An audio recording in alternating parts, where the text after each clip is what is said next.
নারায়ণগঞ্জের রূপগঞ্জে দ্বিতীয় দফায় হত্যার উদ্দেশ্যে আবারও জাহাঙ্গীর মাহমুদ নামের এক সাংবাদিককে হত্যার উদ্দেশ্যে সন্ত্রাসীরা গুলি করেছে বলে অভিযোগ পাওয়া গেছে। গতকাল রোববার রাতে উপজেলার গোলাকান্দাইল ইউনিয়নের নতুন বাজার এলাকায় সাংবাদিকের বাড়িতে এই গুলির ঘটনা ঘটে। প্রকাশ্যে দিবালোকে অস্ত্রশস্ত্র নিয়ে মহড়া ও গুলির ঘটনায় জনমনে চরম আতঙ্কের সৃষ্টি হয়েছে। পুলিশ ঘটনাস্থল থেকে গুলির খোসা উদ্ধার করেছেন। সাংবাদিক জাহাঙ্গীর মাহমুদ দৈনিক কালবেলা পত্রিকার রূপগঞ্জ প্রতিনিধি হিসেবে দায়িত্ব পালন করছেন।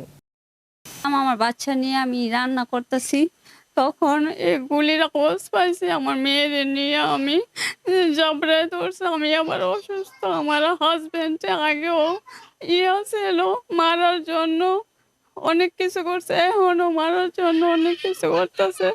আমি প্রশাসনের কাছে আবেদন করি।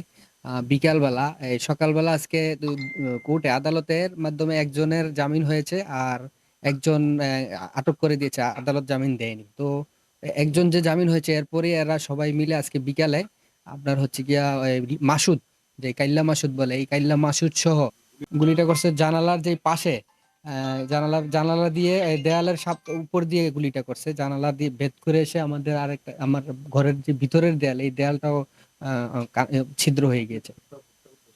হ্যাঁ, হত্যার উদ্দেশ্য তো অবশ্যই, কারণ ওরা জানে যে আমি না হলে এই রুমেই করবে, কারণ আমি তো এই রুমে ঘুমাই, এই রুমে আমার সব। আর প্রশাসনের কাছে আমি সহযোগিতা চাই। সন্ত্রাসী কর্মকাণ্ড করছে তাদেরকে আইনের আওতায় এনে শাস্তির দাবি জানাচ্ছি। তারপরে আজকের যে ঘটনাটা, এই যে আপনার সাংবাদিক জাহাঙ্গীর ভাইয়ের বাড়িতে যে গুলিবর্ষণের ঘটনাটা, এই ঘটনা শোনার সাথে সাথেই আমরা অত্যন্ত দ্রুততার সহিত আমার টিম আমি পাঠাই এখানে। পরবর্তীতে আমি এবং আমার অফিসার ইনচার্জ রূপগঞ্জ থানা আমরা ঘটনাস্থলে এসে পরিদর্শন করলাম। আমরা আপনাদেরকে আশ্বস্ত করতে চাই, সাংবাদিকদের আমরা সমাজের দর্পণ মনে করি। সাংবাদিকদের উপর যে কোনো আক্রমণ, এটা আমি মনে করি যে একটা সভ্য সমাজে থাকতে পারে না। এবং আমরা সকল সাংবাদিক ভাইদের আশ্বস্ত করতে চাই, আমরা অত্যন্ত দ্রুততার সহিত এই বিষয়ে যথাযথ ব্যবস্থা নিব এবং তদন্ত করে যারা এই ঘটনার সাথে জড়িত তাদের বিরুদ্ধে সর্বোচ্চ যে ব্যবস্থা নেওয়া যায় আইনগতভাবে, আমরা সেই ব্যবস্থা নিব।